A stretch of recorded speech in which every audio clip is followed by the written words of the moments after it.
Welcome to the Courageous Caribbean Woman podcast. I'm your host, Freeline Wilkins. Join me in this interview with a fellow Caribbean woman as we motivate and inspire you to unleash your own courage. Let's go. A lot of things are not that deep.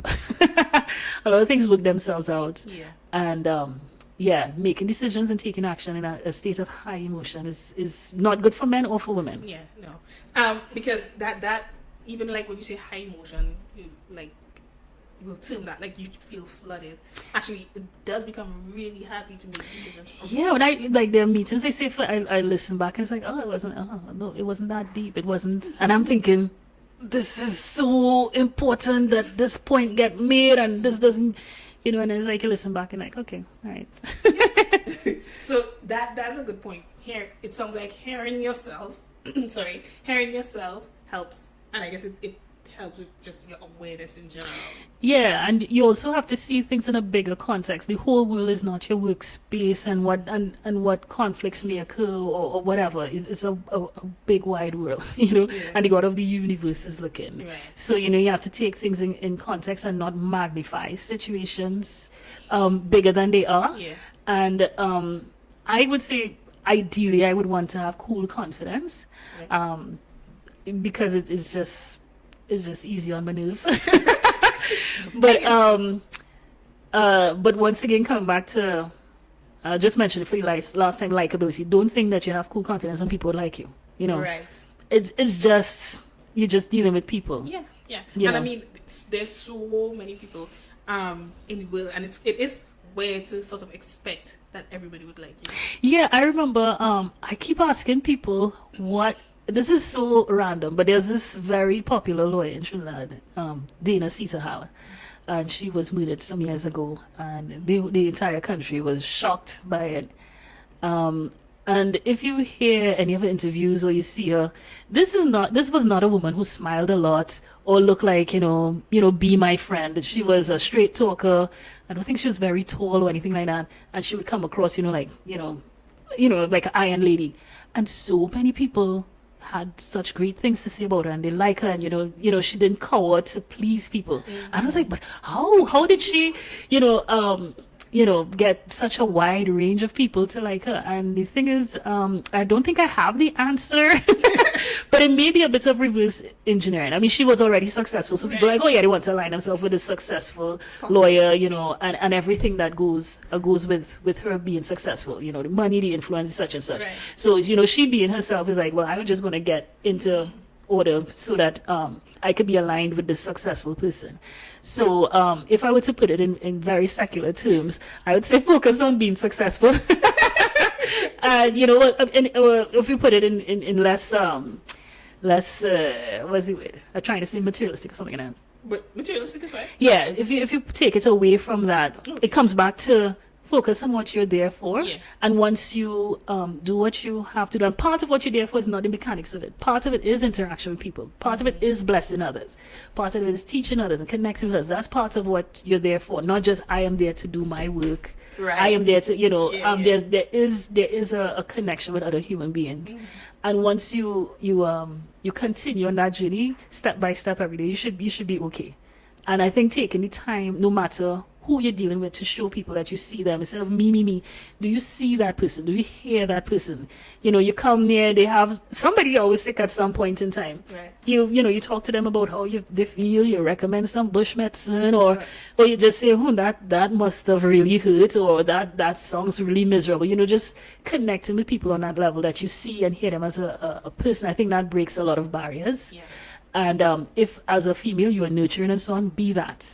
If you're emotional, be that, but kind of keep it out to your emails. Keep it out to the emails, keep it out to the minutes of the meetings. But be true to who you are, and part of what you're there for is to have a positive influence on people, to bless others, right, as we would say. Okay. And so, I mean, I'm thinking about a possible listener who might be considering going into a space that is male dominated, right? So Mm-hmm. like, you're in that space. What would you say to somebody considering who might be thinking or feeling, maybe I won't be respected and that kind of stuff? Yeah, there would always be a bit of that. Mm-hmm. I think even with my students, they may not have the same confidence in me that they may have with a male lecturer. because the way they imagine the field as that is in petroleum engineering, that you're getting dirty, you're doing all this and that and the other. So I think there's some students who just wouldn't give me those props, so to speak. Right. And it doesn't matter how much you do, somebody's going to say you didn't do enough. Right. So it just comes right back to do what you have to do and reach out and bless others. Right. That's it. In the space, you can't control people respecting you or not in total. Right. But I have seen some of my students, you come back to the basics, you dress a certain way. Actually, I tell them, Christmas party is still work. You don't be like, oh, let it all hang out. I said, this is my advice, so you can do whatever you want. Right. But if you want to be respected, then you have to carry yourself in a way that says to them, this is how we interact, and that's that. There are people who do things. I suppose I'm not assertive in that sense. I just sidestep them and keep going. Yeah. And they realize, you have to realize with a lot of the men who might, step to you or try to make a pass at you or whatever, they're fishing and they're working on statistics, So What do they you mean by that? fishing. Working on statistics. They'll get 1 out of 10. So they just go ahead and they Try to see if they try and then they're like, okay, well, I'll go on to the next one. They might rebound, but whatever. Yeah. You have to know how to navigate your space and your time and so on and so forth. If it gets really bad, that's a whole different story. Right. But people not respecting you and so on, do the best that you can do and carry about yourself as a respectable person, and the rest would take care of itself, if not immediately, eventually. Yeah. Of course, if you're not comfortable, you do what you need to do within your organization, or you leave the organization. I know there are different degrees of that. Okay. But I mean, I've dealt with people making remarks and so on. I just don't give it attention or weight, and it fades. It fades away. Yeah. So it's basically like, okay, it comes back to you reminding yourself of who you are. Yeah, being very strong with that. I will give us a story sometime, a long time ago. Long time ago and far away. Right. I injured my foot and I put on weight. And one of my friends from Enterprise, he would make this joke and he would call me fat girl. And I would go, ha ha ha, right? And I keep on doing what I do. And, after the injury, I came back to my regular size or something like that. And he would continue calling me fat girl, right? From time to time. Right. And in that situation, because people see that I'm not a fat girl. Right. And, I'm just giving this an example. People, please don't be offended. Right. But then he just looked weird to everybody else. Because it's like, it's odd. Yeah, because I have stayed the course that I Right. was always on. So what people say about you, you stay your course. And then anybody else saying that about you, it does not make sense. Right. They just look weird Yeah. and confused and misguided. And people are like, why are you saying she's that? Yeah. X, Y, and Z? Yeah. Because they would see you consistently being something else. Something else. Whether from time to time people may accuse you of not being productive or not being whatever. Do the basics, be on time, be productive, stay out of office gossip as best as you could, walk away from it, don't add to it, that kind of thing. It's really just the basics. Yeah. Stay consistent with the basics of being a good person, a good co-worker. And there's precious little that people could really throw at you and stick. If you're something at some point in time, like you're always a late comer and you improve that, you stay consistent, okay, that would fall away. Because somebody will call it, oh, she's the one who's always late. Black women always late because they're always fixing their hair or something. I don't know. And then it's like, no, but she's always on time. And on time is 15 minutes early. Right? She's always on time or she's whatever. So even if you're not perfect in certain areas, you correct that and you stay consistent, and whatever people have to say is not going to stick. And they would have to, if they don't, others would still respect you for your professionalism, for you being courteous, for you being helpful. Really, it's just the basics. Good. Yeah, I like that. Sort of just paying attention to who you are and what you do, and recognizing that your personality, your actions, your character will speak. Yeah. Even in your absence. Yeah. Yeah. Yeah. You just need to be consistent. Yeah. That's really good. And I guess the thing to sort of pay attention to and focus on it, just like recognizing, it'll be fine, right? Yeah. And even when you say, when we're going back to even the purpose question or just thinking, I like to say that we are equipped with what we need. So wherever we end up, God has equipped us to fulfill or walk in that assignment. Yeah, basically, the Lord is my shepherd, I shall not want. I have everything that I need. Exactly. And you start with that, and at the next stage, whatever you need, like the daily bread, you would have that. And at the next stage, so it's daily improvement, it's daily being consistent. Not every day is easy, but and it's good to have people around you who bring you back to that center, because sometimes you could go off, with a particular situation. And I've seen a particular young lady way back when I started work. This wasn't at UE. And she aligned herself with a very contentious crowd, the people who don't do much work and stand around complaining. It's like, wow, don't do that. Don't align yourself with, people who are not being productive, being helpful, always, discord, and the people who gossip about you would gossip about you, that kind of thing. Is like, no, don't align yourself. I mean, of course, those same people, I say hi to them, I greet them nicely and such and such, but I'm not going to be spending a lot of my downtime going through, some negative aspect of work over and over and over again. You go to work. And I mean, I'm talking about career and so on, but you go to work, so work. And like when you say that, it's something that I'm conscious of as well, like, paying attention to who surround you and stuff like that, because it does influence. Yeah, you could end up being really bitter, seeing problems where they aren't, seeing enemies everywhere, like seeing ghosts everywhere, kind of things. Really, it comes back to whatsoever things are pure, whatsoever things are true, whatsoever things are just, lovely, whatever the good report. Fill your mind with that, and everything would sort itself out.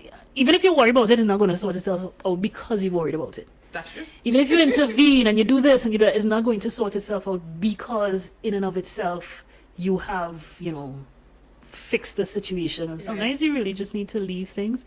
It's not easy to do. It's not easy to be quiet and let things just play out. But as we say in Trinidad, I don't know the rest of the Caribbean, if they say that, but we say, give them rope. Okay. And you have, certain situations, like people not being respectful, or, people trying to bring you down or whatever, you just give them rope. Give them rope. Does that mean that they'll eventually hang themselves? Yes, it does. You give them rope and they will hang themselves. Yeah. Really, when people are, and we're talking about being a minority and people probably being against you because of it, when people try to dig a pit for you, this Bible says that straight, they fall in it. Yeah. Right? But it takes time for them to fall in the pit. So you have to have some patience. And, And you're likely being changed or and even if they don't fall in a pit or whatever, that's not what you're there for. It's like, okay, that happened, and some things it's actually nice to sit back and just see how it all plays out. To see, how it plays out. That's really cool. Something that I do know about you that I actually want to touch on a little bit is well, the fact we already said that you went away for school and all of that. Yeah. Right. I'm just commenting on the scholarship side of things. Right. Even I don't know, how would you say that you might have positioned yourself? Did you at all position yourself for scholarships and so on? I think I did. I'll say with a cheeky grin. I would say that I did. I kept my options open, and I apply. So sometimes young people come to me and ask, if this, how that. I'm like, have you applied? No. First thing you have to do is apply. Okay.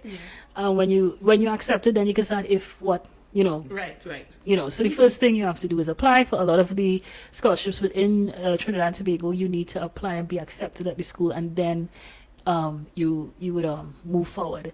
So wait, you apply to the school first? Yeah, and then you get funding for that school. Right. Okay. Yeah. So I would say first step, apply, and then keep your eyes out on scholarships within your area, and it may in some instances take years.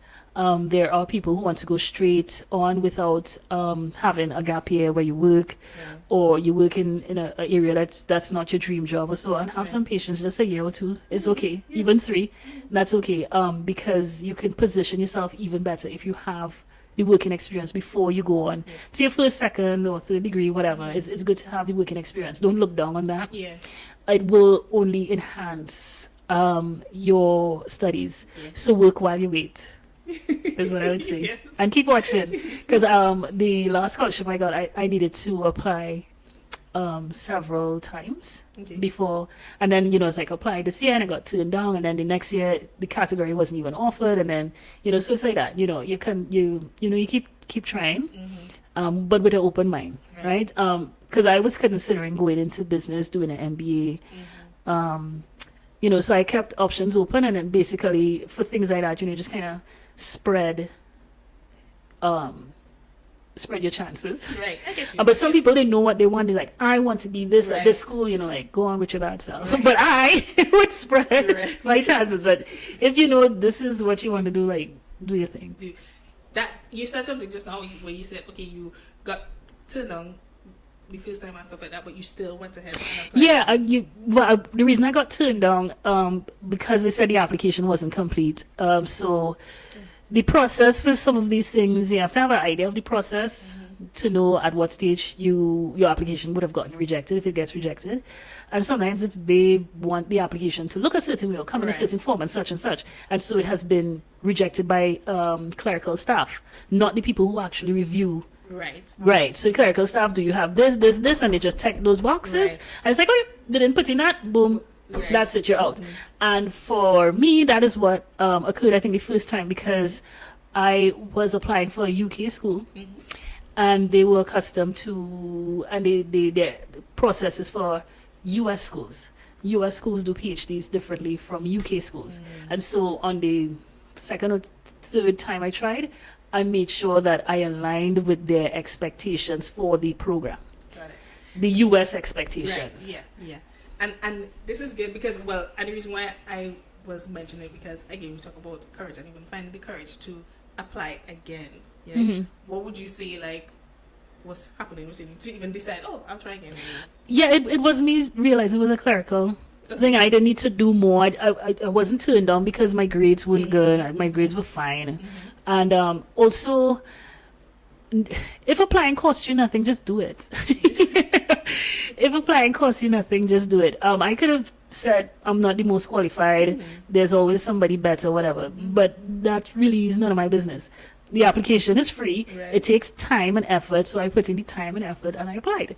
Right? And the benefits for that, was much further. But one of my scholarships, I was not even have to stop and think and look up and they say, I'll tell you straight. Not the top of the class, but I still got it. Yeah. And that comes back to, you apply, one, and two, for the interview, because that scholarship, there was an interview. I knew what I was there for, and I knew what I brought or would bring, or my interest in the industry. Right. So that's, I don't know if I said it before, but I'm a chemical engineer first and then petroleum engineer. So I got interested in chemical engineering type things from primary school because I like processes. And when I learned about the Point Lisas industrial estate, I was like, this is awesome. When I was in secondary school, people thought I would do history and lead up into doing law and so on, and I did not. And so I forgot my train of thought, but basically start off with chemical engineering, got into petroleum, and when I was before that panel, I was not overly concerned about my grades anymore. It's like I already reached here. You know what I mean? Like the where they weed out the grades that they don't like, that already passed. So I'm not going there like, oh, poor me. I'm not this. I'm not that. I mean, I've had people come and tell me of their interview for major scholarships with great grades, and they went into that panel apologetic for being there. Well, I'm not this and I'm not that and I don't really XYZ. And it's like, don't do that. You're already in there. Whatever you do, you let them know what you do. That's what, they didn't come to find what you don't do. And if it's applicable, I mean, you could get to the ridiculous, like, the Americans, if they could spit hard, they say, I could spit hard. And it's like, who wants to talk about that? But what you're showing is that you have a sense of self and you can be their colleague and their comrade. The people on the panel, they are looking to let you into the club, in a sense. And you need to come across as somebody that they could talk to and level with and learn from and laugh with in time to come. It may not ever happen, but you don't want to go into the group telling the group I am an outsider and Well, apologize for being there. To be there. So yeah, I've had friends and actually one of my cousins and so on, and it was so funny. Told one of my friends who was going into for a different scholarship interview, I said this scholarship was big, like really big. I said when you go there and you waiting room, take off your shoes and walk around. And I think she just dismissed it. Like, what foolishness are you talking about? Yeah. When she came out now, and I spoke to her afterwards, or she emailed me or whatever. And she's like, do you know what so-and-so did? She took off her shoes and she walked around. She's telling me about somebody else. And of course, it wasn't literal, take off your shoes and walk around. Yeah. Of course, you could do that if you want. Yeah. This is outside, not in the, in the meeting space. But it was like, own the space. Yeah. Yeah. Do not apologize for being there. Own the space. Small talk with the people who there. Comment on the photos. Look at the decor. Say whether you like it or not. You know what I mean? Yeah. Do your power pose. Own the space. And that is what the other person did. Is like, we all know each other. And the other person got it. Yeah. Yeah. The other person got it. And they were both, in terms of academic, they were both stars. They were both at the top. But it doesn't make sense if you're at the top, you're at the middle, at the bottom, and you don't even own your space. Right. Own your space wherever you are, because only you are taking up the space that you are. It's like brighten the corner where you are. Yeah. Work in the part of the vineyard that you are placed. Yeah. So that when she told me this one take off, she was like, that's what I was telling you to do. Yeah. So and there are people who could have at any stage could take the place that you occupy, but that's not your concern how that works out. Of course you develop yourself and you bring your best foot forward. I'm not saying go to the extreme of anything, right? And know what the people are looking for. And it may help to talk to somebody like me, because I'll tell you, this is what they're looking for, right? After the academics and after the this and the that, this is what they're looking for.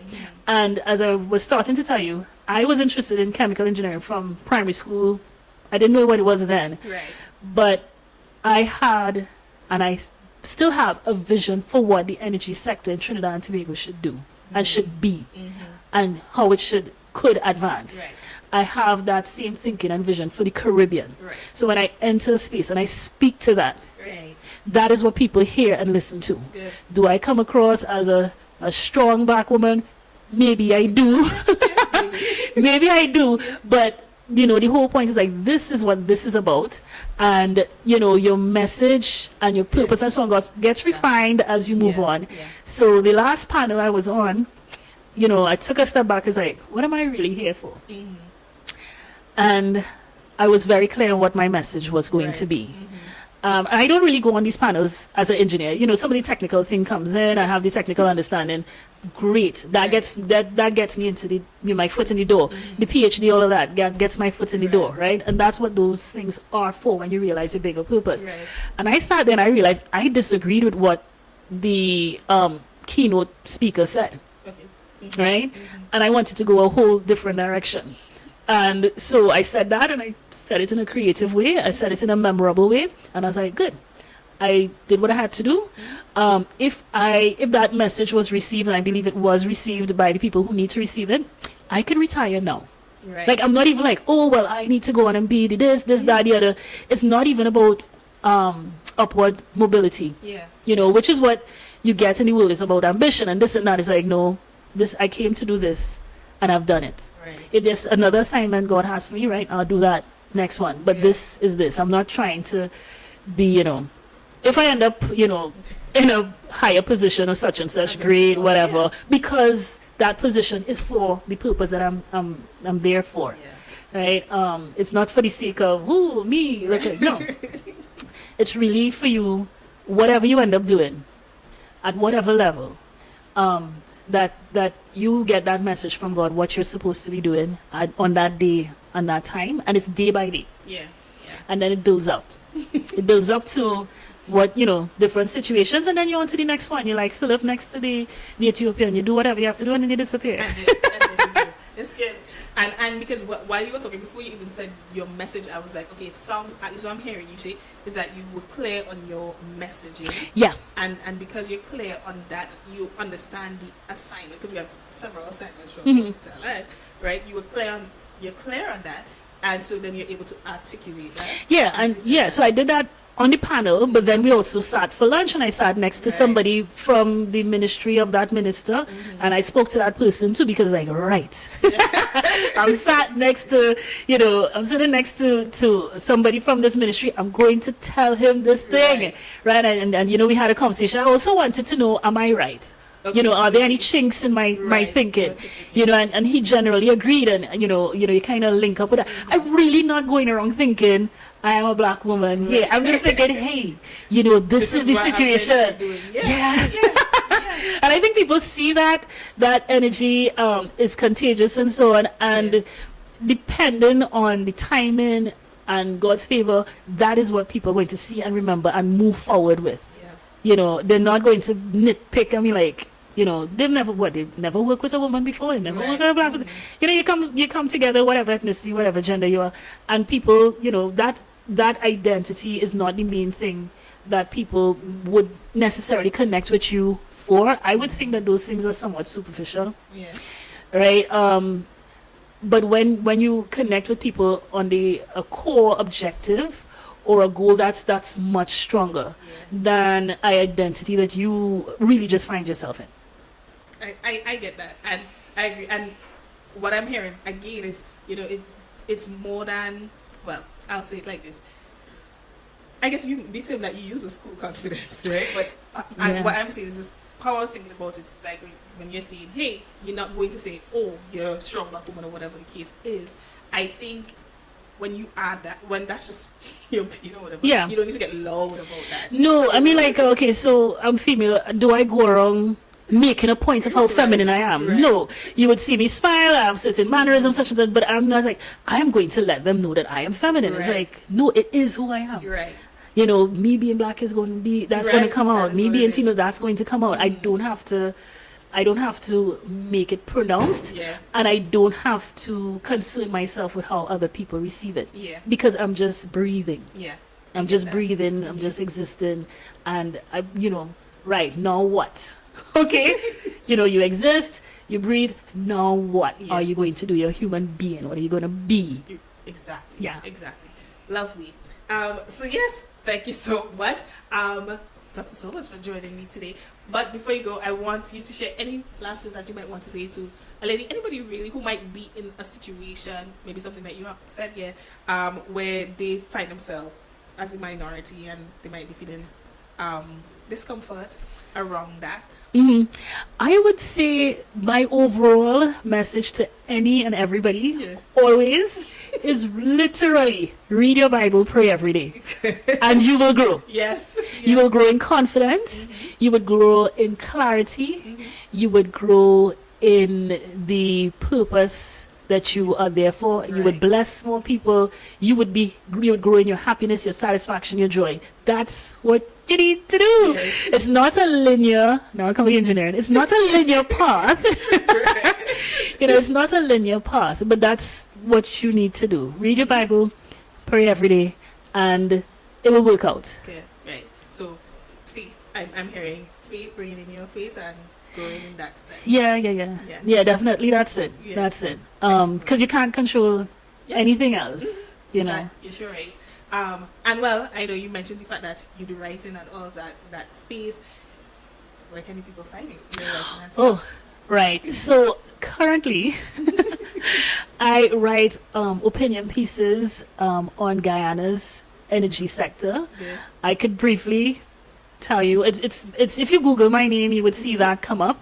Right. If you Google my name in Guyana, that is what you're going to see, right? You're going to see my writing. So it's for Guyana, it's for the Guyanese diaspora, because Guyana has a new exploding energy sector. Right. And so they're looking for people to put pen to paper and put their mind to these situations to kind of guide and comment, on the progress. Because there's a lot going on in Guyana at one time. They're supposed to cross 1 million barrels per day, I think, by 2027. The highest Trinidad and Tobago ever got to in oil production was 250,000 barrels of oil per day, and that was in 1978. Okay, wow. So Guyana's peak is like 4 times what Trinidad and Tobago met in 1978. So it's like, a very exciting time. So I write in that area, and it's a creative outlet, and I enjoy it. And I did not plan this out. Yeah. It was I did meet the glass ceiling because one of my mentors, as I told you, they're all over 75, said, oh, come join this group. We need an engineer. I was like, oh, fine, it's not a problem. And so that's how I became a fellow of the Caribbean Policy Consortium, right? And then they needed people to write. And I was like, you know anybody in the energy sector who could write? I was like, oh, I would look and I would see. And I, emailed people. I was like, oh, are you interested in doing this here? And I got back to them. I was like, they may be interested. And then the guy said, don't you want to write? I was like, huh. I had that, who, me? Well, imagine after I come with all this cool confidence. I'm like, who, me, right? And I was like, well, I suppose I could. Yeah, I was that Phoebe. Like, I needed to be told, it could be you. That was funny. And so I ended up writing it. It was something that I wanted to do. And it's along the lines, I believe, of the message that I need to bring to the wider Caribbean. It's not something I orchestrated at all. Right. At all. And it's interesting because you even were attempting to pass it on. So yeah, I was like, oh no, these people can do it. Yeah. And then I was like, I need you. Yeah. So I'm at that glass ceiling, and don't ask me how to break the glass ceiling. Honestly, I'd come back to read your Bible, pray up, babe. Yeah. Because God will be like, you just missed it. I am sending this to you. So the guy literally say, Lorraine, will you write? So they had to lead me to the water. Like, oh, right. And I want to write. And you ask for people to write. I was like, click, and then it clicked. But that's awesome. Oh, that's funny. I'll be sure to, maybe put a link or have it on screen and stuff so people can check out your writing and in that space who, they are interested in the engineering space. Petroleum, all that good stuff. Yes. And even to learn about the development in Ghana Yeah, as well. very exciting times. Good. So thank you again so much, and thank you for the contribution that you're making in the world. We appreciate In the that. Caribbean. In the Caribbean. So thank you. Thank you for having me. You're welcome. Cheers. All right, take care. Bye. Bye.